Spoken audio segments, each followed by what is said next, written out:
memperingati hari kenaikan Tuhan Yesus. Amin. Tuhan Yesus naik ke surga bukan meninggalkan kita Bapak Ibu Saudara, tetapi Tuhan Yesus menyediakan tempat yang terbaik, yang terindah buat saudara dan saya, buat kita semua umat-umat Tuhan yang mengasihi dan percaya kepada Tuhan Yesus. Amin. Mari kita mau tinggikan Dia, kita mau agungkan Dia, kita mau undang Roh Kudus Tuhan untuk memenuhi kehidupan kita. Haleluya. Kita bangkit berdiri Bapak Ibu Saudara. Haleluya. Yesus Tuhan, Engkau kami tinggikan di atas segala, sebab Engkau Allah yang layak Tuhan. Iya para masyarakat layak dan masabe. Yes. Iya para masyarakat layak dan masabe. Amin Tuhan.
Ora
banyak buat umat-umat-Mu Tuhan.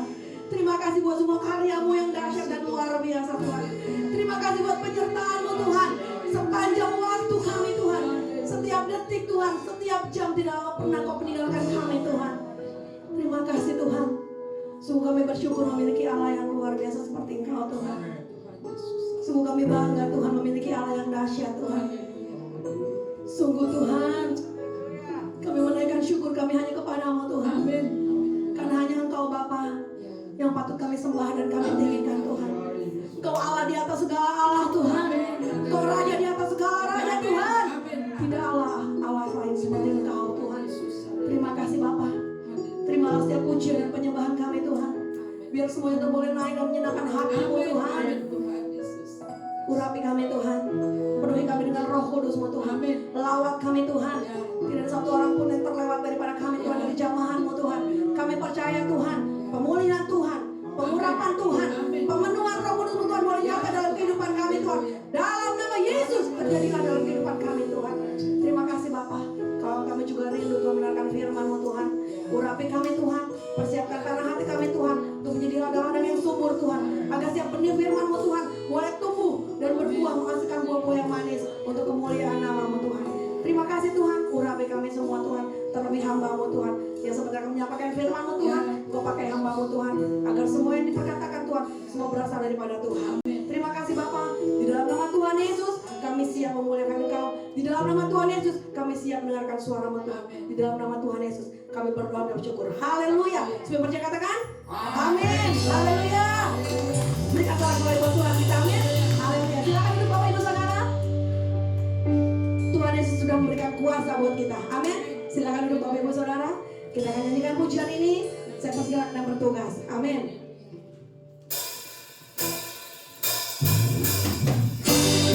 Sungguh besar kuasa-Mu Tuhan. Walau perisai buat kehidupan kami. Amin.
Hari ini kita merayakan hari kenaikan Yesus ke surga. Amin. Puji Tuhan. Saudara,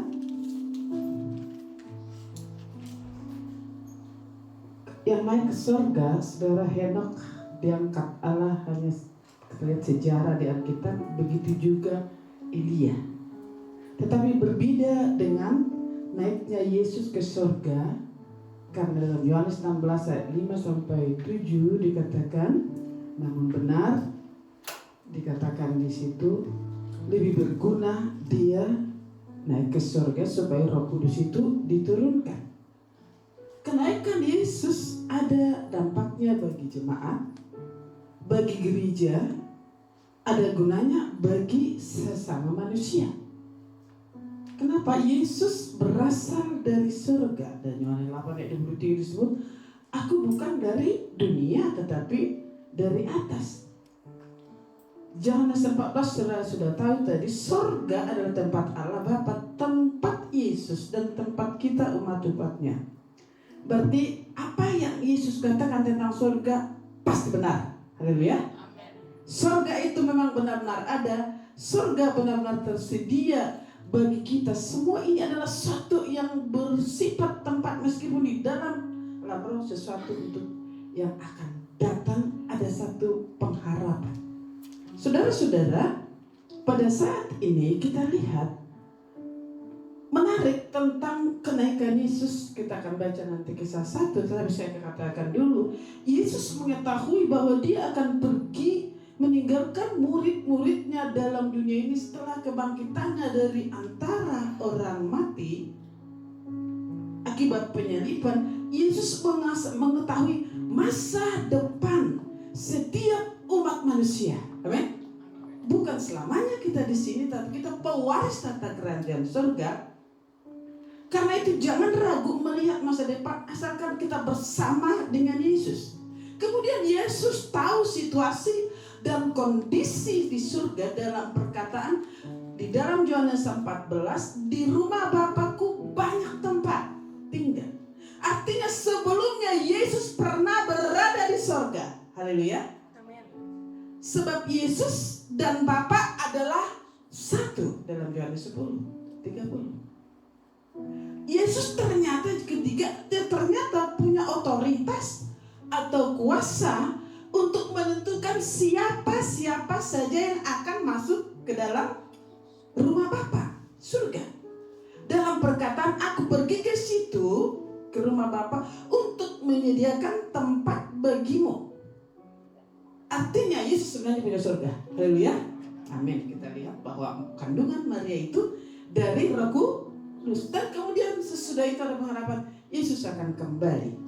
Nah, sekarang pembukaan saya, kita akan baca dulu Kisah Rasul 1 ayat 1 sampai 7.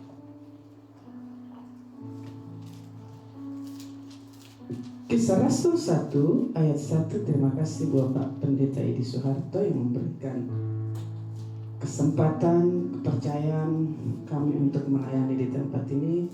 Mungkin bukan yang pertama kali lagi ya, tapi banyak hal dalam kejadian di dalam dunia sekarang COVID yang membuat kita agak lama bertemu. Haleluya, amin. Kisah Rasul 1 kita baca dulu ayat 6. Kita lihat nanti.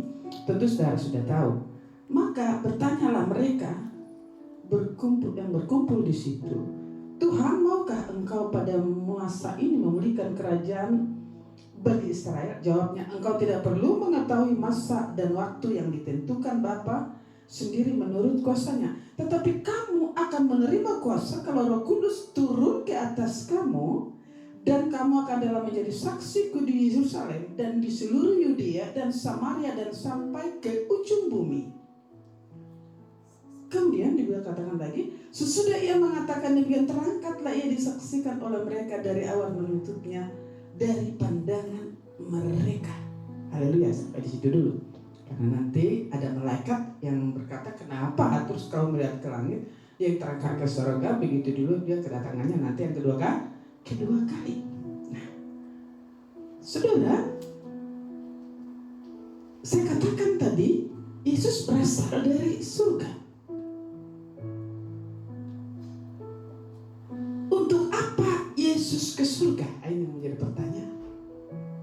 satu untuk menyediakan tempat bagi kita. Haleluya. Kita baca Yohanes 14. Yohanes 14. Ini sudah kita hafal setiap kita merayakan hari kenaikan Yesus ke surga. Saya sudah terangkan sedikit tadi. Yohanes 14.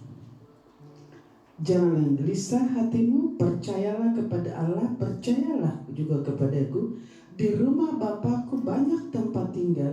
Jika tidak demikian, tentu aku mengatakannya kepadamu. Sebab aku pergi ke situ untuk menyediakan tempat bagimu. Dan apabila aku telah pergi ke situ dan telah menyediakan tempat bagimu, aku akan datang kembali dan membawa kamu ke tempatku, supaya di tempat di mana aku berada, kamu pun berada. Jadi saudara, kita sudah melihat di sini bahwa ada tempat di rumah Bapa. Amin. Yesus naik ke surga, jangan gelisah, sebab aku pergi menyediakan tempat bagimu. Saya katakan tadi awalnya, berarti dia memberikan masa depan buat kita di surga nanti. Amin. Kalau kita selalu bersama dia. Yang kedua tadi saya ulangi lagi, kenapa dikatakan menyediakan tempat di rumah Bapakku banyak tempat tinggal? Artinya karena apa? Dia tahu kan sebelumnya Yesus pernah berada di surga, Allah yang menjelma jadi manusia. Sebab Yesus dan Bapa adalah satu, dan dia punya otoritas menentukan siapa-siapa saja yang masuk di dalam rumah Bapa. Haleluya. Amin. Rumah Bapa itu surga tadi. Dikatakan karena ada perkataan aku pergi ke situ, dikatakan ke rumah Bapa untuk menyediakan tempat bagimu. Yesus sebenarnya punya surga karena punya kuasa untuk menentukan siapa-siapa nama yang akan masuk di tempatnya. Haleluya. Yesus akan kembali lagi. Ini sesuatu perkataan yang luar biasa. Sebab tidak ada satupun di muka bumi ini, baik para nabi maupun para rasul atau presiden atau kaisar dan para pemimpin lainnya yang akan datang kembali dalam dunia selain Yesus. Nah, kedatangan Yesus kembali untuk dikata kedua kalinya ternyata tujuannya untuk menjemput atau membawa kita ke surga. Syaratnya yang tercatat di buku kehidupan. Haleluya. Itu yang akan dibawa. Coba kita lihat Wahyu 3:5. Wahyu 3 ayat 5. Wahyu 3 pasal yang ke-5. Saya akan baca. Disebutkan firman Tuhan di sini, barang siapa menang, ia akan dikenakan pakaian putih demikian. Aku tidak akan menghapus namanya dari kitab kehidupan, melainkan aku dan mengaku namanya di hadapan Bapakku dan di hadapan para malaikatnya. Ada surat teguran. Wahyu padanya kepada jemaat Sardis. Tetapi yang menang dikatakan tidak terhapus namanya dalam buku kehidupan. Jadi kalau dia nanti datang kembali, kan dikatakan aku pergi dan datang kembali, yang dijemputnya itu yang tidak terhapus namanya dalam buku kehidupan kita. Dikatakan sudah percaya Yesus yang sudah mati dan bangkit menyelamatkan kita, tercatat di buku kehidupan. Tetapi yang tercatat ini dikatakan suatu saat dikatakan itu bahwa dia akan menjemput gerejanya yang tidak bercacat celah. Haleluya. Amin. Itu yang dijemputnya. Gak semua dijemputnya. Nah, jadi saudara, untuk apa Yesus ke surga? Untuk menyediakan tempat bagi kita. Kemudian yang sering kita nyanyikan tadi, kenapa selama kita di dalam perjalanan ini, sebelum kita ke surga, banyak hal yang membuat iman kita bisa gugur. Bagaimana anak-anak kita mengajar murid-muridnya saat itu supaya kuat. Lalu dikatakan aku akan pergi kepada Bapa, aku datang lagi. Apa yang datang ini dalam Roh Kudus, supaya aku menyertai kamu. Jadi untuk apa Yesus ke surga? Supaya Roh Kudus dicurahkan. Haleluya, amin. Dicurahkan.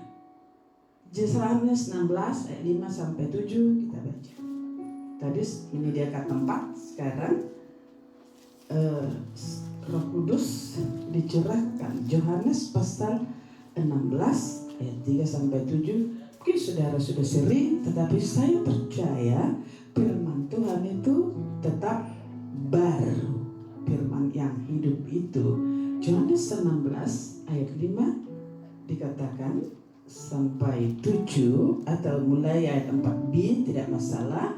Hal ini tidak kukatakan kepadamu dari semula, karena selama ini aku masih bersama dengan kamu. Tapi sekarang aku pergi kepada Dia yang telah mengutus aku, dan tiada seorang pun antara kami yang bertanya kepadaku kemana aku pergi.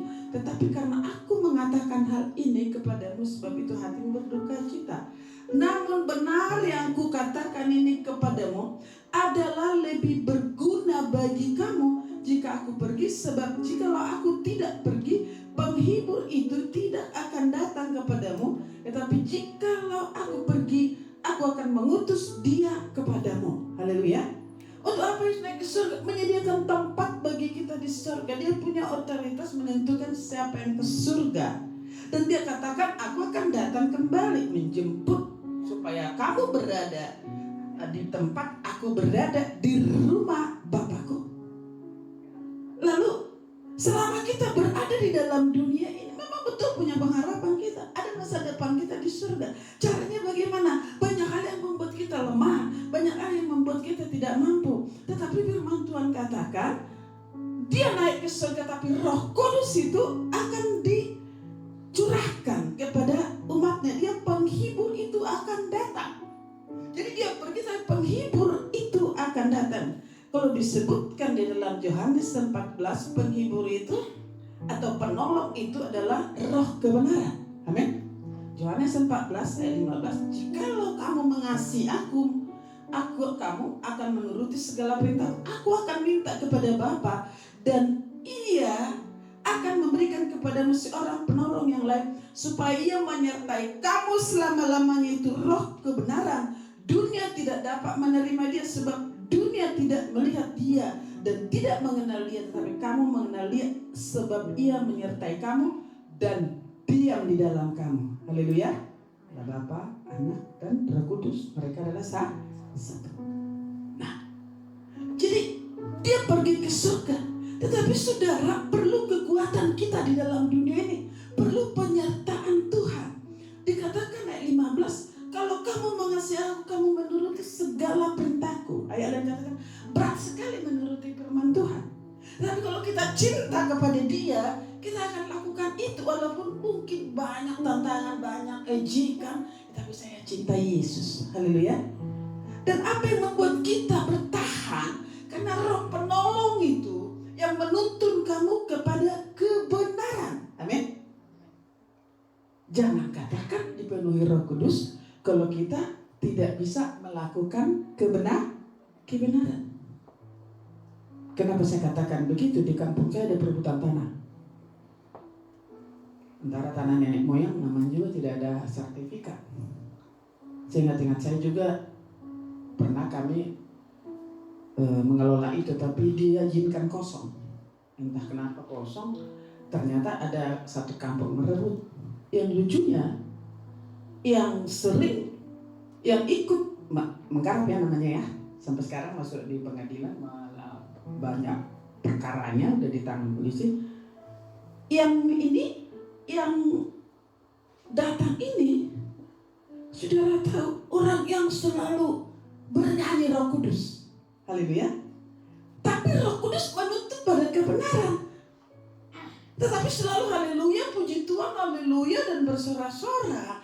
Jadi saudara, kita tidak tahu memang itu warisan nenek moyang. Tapi setahu saya, kalau kita tidak tahu milik kita, jangan kita kuasai. Amin. Tetapi apa gunanya kita berbahasa roh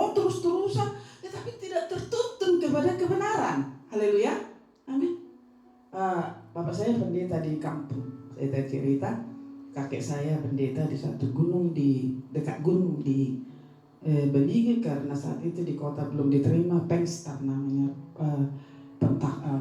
Pengsterkar, Tuan Mulia GPDI pernah Pantekosta juga, namanya Pantekosta saja. Makanya kalau saudara pergi ke Kebun Jati itu nama pernah ada. Amin. Di gereja Kebun Jati aku kasih kemarin sama Umi bukunya. Nah, saudara, lalu karena agresi tidak boleh pakai Indonesianya tahun 50-51, jadi sudah ada beberapa perubahan saat itu. Tapi sekarang gereja Pantekosta di Indonesia. Nah, saya lihat di daerah itu keadaan daripada orang-orang. Suatu saat katanya dalam zaman itu, saya tanya satu ibu, kenapa kamu tidak Pengster? Kan di sana saya orang Batak sini panggilnya apa Pak? Pister kan? Pengster. Kenapa ke gereja Pister?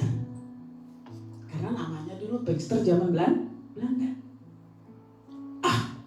Kamu tahu saya tidak jadi Pister lagi dulu.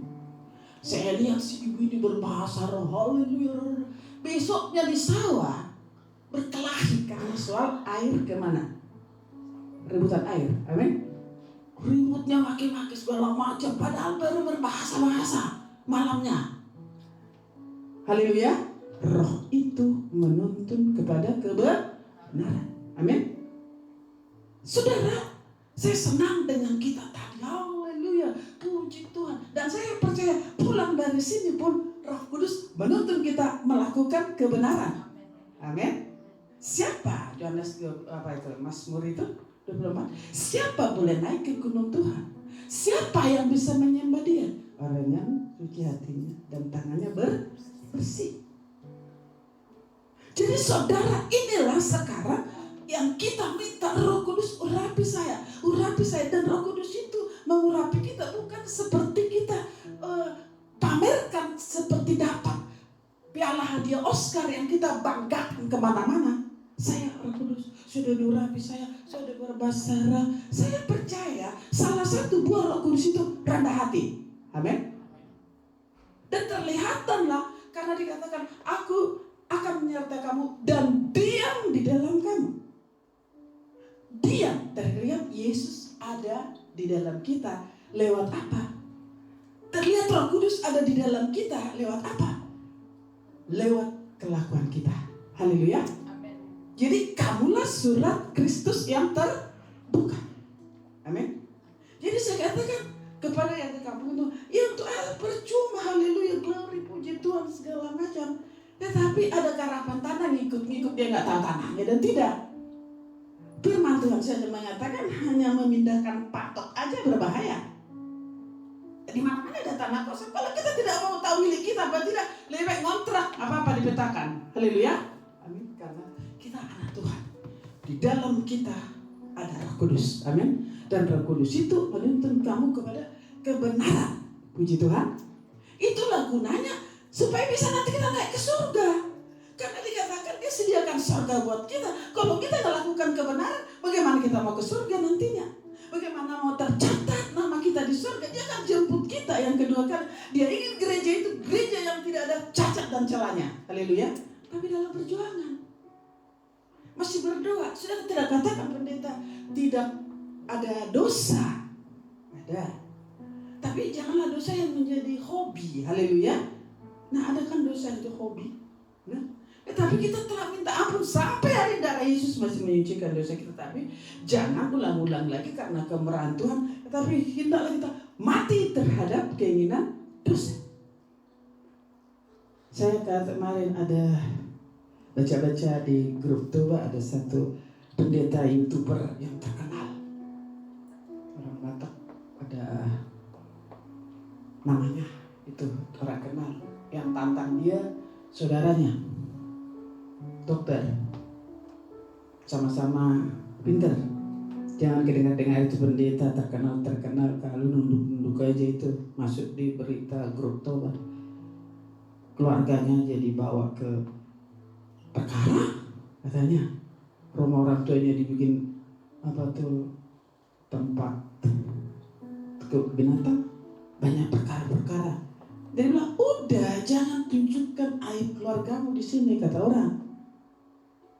Tetapi itu resiko daripada orang yang terkenal. Amin. Dibaca semua orang, surat itu dibaca orang. Jadi semangat dia berkhotbah, terkenal dia berkhotbah. Tiba-tiba orang yang sekitar dekat-dekat dia, buka dia, siapa sebenarnya dia? Amin.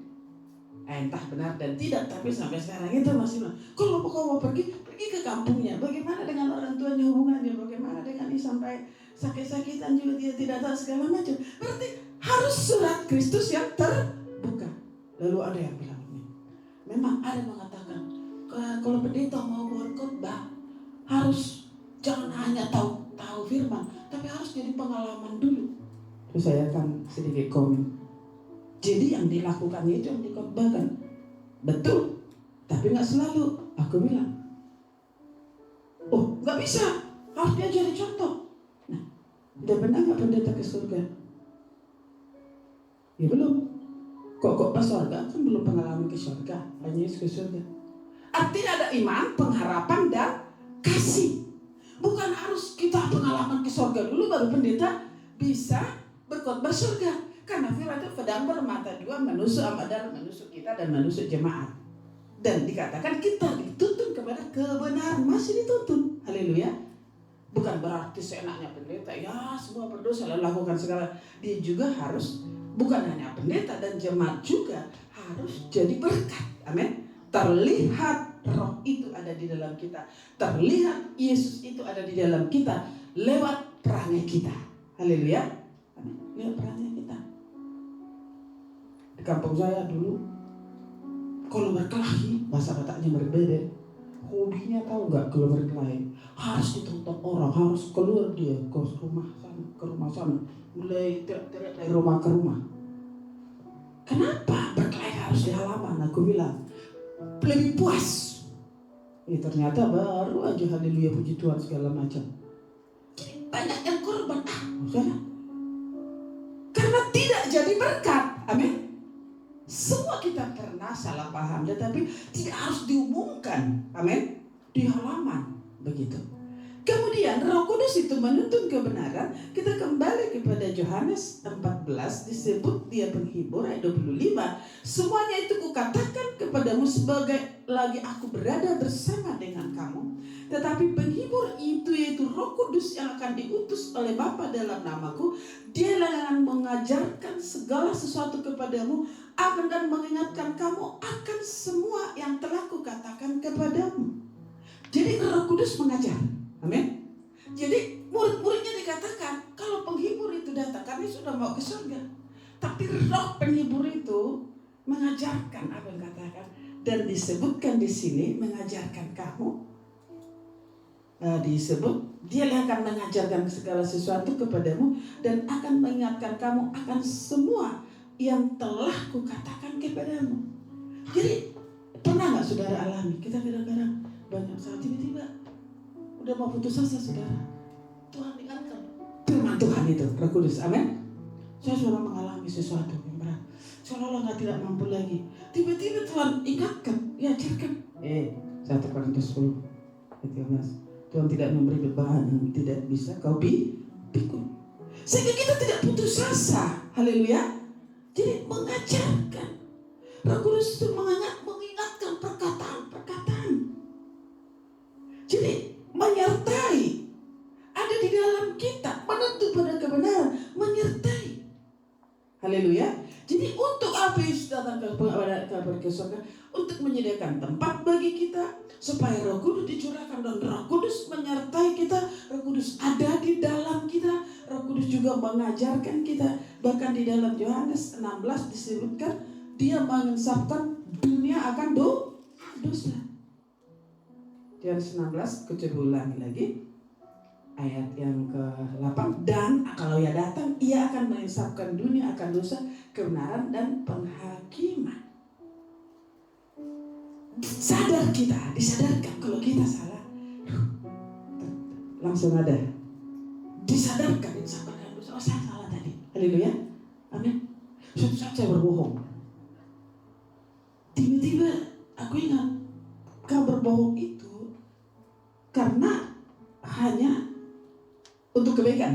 Saya nggak usah ceritakan panjang lebar. Tetapi malam itu saya berdoa, langsung diingatkan, kamu salah tadi, seolah-olah begitu. Caranya bagaimana? Kita disadarkan. Jangan saudara-saudara, kalau kita dikatakan anak Tuhan, gereja Pentakosta yang disebutkan hari ke-50 dikatakan di lautan Yerusalem dicurahkan Roh Kudus, tanda-tanda kita disebut gereja yang penuh Roh Kudus. Tetapi kalau kita berjalan dengan Roh dan Roh ada di dalam kita, jika kita salah langsung ada teguran, insafkan. Haleluya. Sadar kita, aduh, saya sudah salah. Maka saya katakan tidak seharusnya kita seperti gereja itu, pendeta itu maunya jemaatnya seperti malaikat terus. Siapapun boleh datang gereja orang berdosa, tetapi saudara di situ ada perubahan. Karena firman Tuhan itu memperbaiki yang rusak, menuntun kepada kebenaran. Jadi bukan hanya jemaat yang seperti malaikat yang harus beribadah. Lalu suatu saat di gereja bapak saya ada satu orang yang nakalnya cuman keras, menang sendiri. Ada satu ibu, dia udah pindah ke gereja lain, balik lagi ke tempat kita. Jemaat sana bilang, saya nggak gereja lagi tante kalau datang itu musuh saya itu ke gereja. Kenapa nggak boleh? Ya itu saja, cari orang berdosa. Kayak anak yang hilang, anak yang sulung itu marah-marah karena anak yang hilang itu balik lagi. Saya katakan, gereja mau lihat siapa? Pandang siapa? Yesus. Ya udah, lihat Yesus. Saya datang karena Yesus. Kalau dia, nanti saya percaya semua akan Tuhan perbaiki.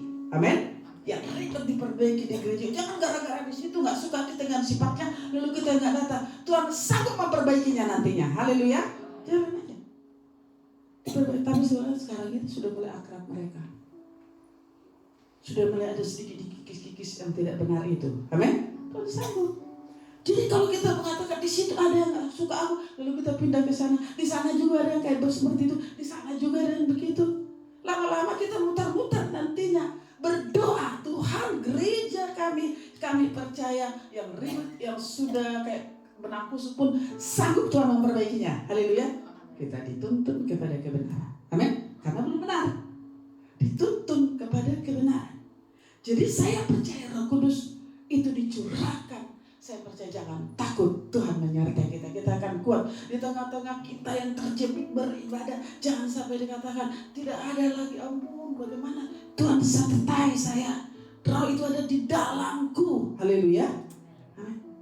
Dan saya katakan kalau aku salah, Tuhan sadarkan kita. Karena suatu saat dia akan datang. Sepertinya aku akan datang kembali ke rumah Bapakku. Di mana tempatku berada, di situ kamu berada. Dia akan menjemput gerejanya yang sudah tercatat di buku kehidupan. Dia akan menjemput gereja yang dikatakan di situ tidak bernoda dan bercacat celah. Haleluya.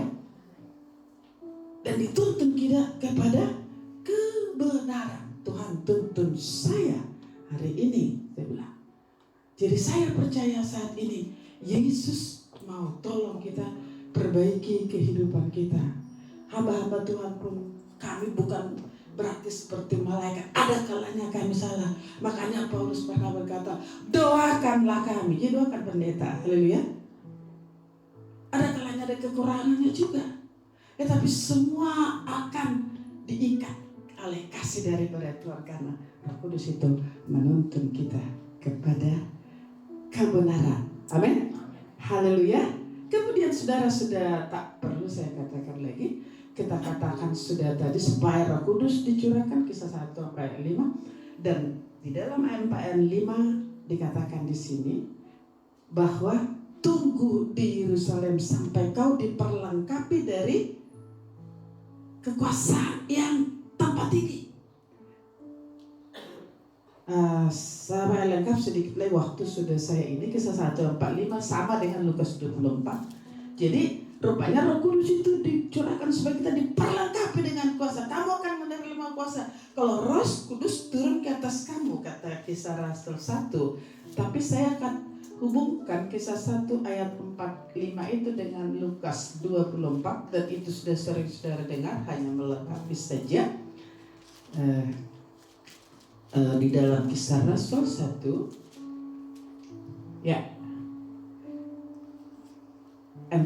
Pada suatu hari ketika ia makan bersama-sama dengan mereka, ia melarang mereka meninggalkan Yerusalem dan menyuruh mereka tinggal di situ menantikan janji Bapa. Yang demikian katanya, telah kamu dengar daripadaku sebab Yohanes membaptis dengan air, tetapi tidak lama lagi kamu akan dibaptis dengan Roh Kudus. Kita sambungkan dengan Lukas 24 mulai dengan ayat 48. Ini ceritanya diingatkan ketika mereka makan bersama Yesus, dimasukkan lagi sama Lukas di dalam kitab Kisah Rasul. Dalam Lukas pasal yang ke-24 kita lihat atau 46 mulai aja. Katanya kepada mereka, ada tertulis demikian Mesias harus menderita dan bangkit dari antara orang mati pada hari yang ketiga. Dan lagi dalam namanya berita tentang pertobatan dan pengampunan dosa harus disampaikan kepada segala bangsa, segala suku ya. Mulai dari Yerusalem. Kamu ada, perhatikan, lah saksi dari semuanya itu. Dan aku akan mengirim kepadamu apa yang dijanjikan Bapakku. Tapi kamu harus tinggal di dalam kota ini sampai kamu diperlengkapi dengan kekuasaan dari tempat tinggi. Lalu Yesus membawa mereka keluar ke kota sampai ke Betani. Di situ yang mengangkat tangannya dan memberkati mereka.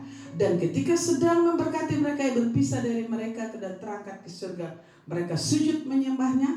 Lalu mereka pulang ke Yerusalem dengan sangat bersukacita. Mereka senantiasa berada dalam bait Allah dan memuliakan Allah.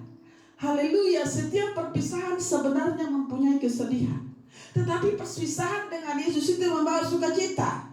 Kenapa sukacita? Mereka bersukacita dan memuliakan Allah karena ada satu janji, tunggu di kota ini sampai kamu diperlengkapi dari kekuasaan dari tempat tinggi.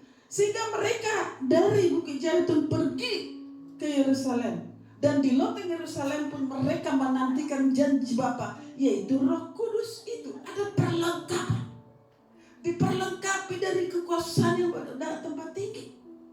Jangan takut. Saudara-saudara, iblis mau mengganggu kita, tetapi saya punya perlengkapan kuasa. Amin.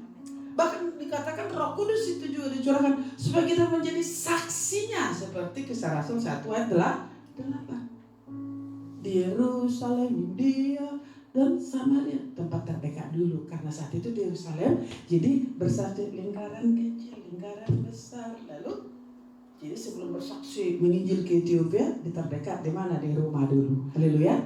Kalau ada lampu sekarang yang diterangi di rumah di sini dulu, baru ada lampu di sini, nantilah kayak ini, kayak muncul diterangi di rumah dulu. Haleluya. Melayani berada di sini berapi-api, tapi ngomong kotor sama anak di rumah, dak jadi saksi di Yerusalem. Haleluya. Di orang anak dulu, istri, anak, baru. Haleluya. Amin. Jadi nggak usah pikirkan dulu, oh saya mau misi saya ke sini, boleh. Kita misi memang harus sampai seluruh dunia. Tapi pertama di rumah. Bapak-bapak, haleluya. Amin. Lihat yang saya kemarin nonton TikTok. Dosa nggak? Yang Ambon itu bukan saudara. Tuhan dengarlah keluh kesahku. Anaknya tegur dia. Bapak ini kalau lagi susah bilangnya Tuhan keluhlah. Apa tuh? Dengarlah keluh kesahku. Giliran ada uang, Allah biar orang ngomong apa aku tetap mabuk. Ada juga. Jadi rupanya anaknya dia tidak bisa jadi saksi di tempat terdekat Yerusalem. Haleluya. Amin. Di tempat terdekat. Saudara, sedikit lagi. Suatu saat saya lihat anak ada berkelahi. Yang ditunjukkan apa? Mabuk ke pantatnya. Rupanya dia selalu lihat orang tua kalau berkelahi buka rok. Anak pun jadi ikut. Jadi saudara-saudara masih dituntun kepada kebenaran. Amin. Jadi mau jadi saksi? Haleluya. Saya yakin pada saat ini kita akan dikuatkan oleh Tuhan. Roh Kudus akan menyertai kita. Roh Kudus diam di dalam kita, terlihat Yesus ada di dalam kita lewat perkataan, lewat kelakuan kita. Semua kita, hanya pendeta tuh tusukan kita dengan tegur sini, tegur sana, Tuhan perbaiki semuanya. Amin. Gereja Tuhan sesudah COVID itu memang agak tidak seperti dulu banyaknya kan. Tetapi saya percaya saat ini sudah berjalan di sini luar biasa. Haleluya. Amin. Yang lain pun masih menyesuaikan. Tapi puji Tuhan, semua karena Tuhan. Haleluya. Puji Tuhan, saudara, mari kita bangkit berdiri. Kita akan menyanyikan pujian Dimuliakan.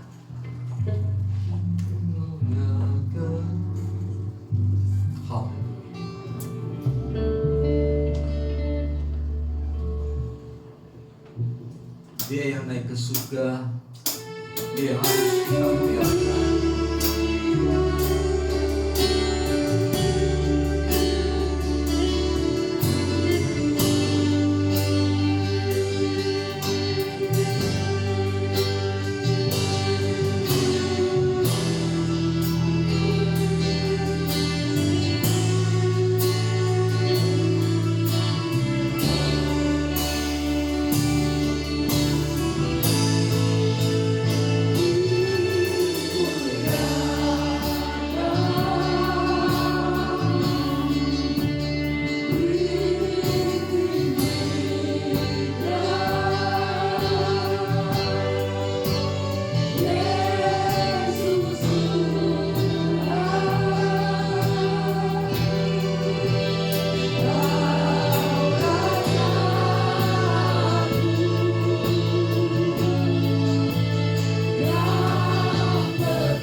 Manungsong yang sudah menyampaikan firman Tuhan pada siang hari ini.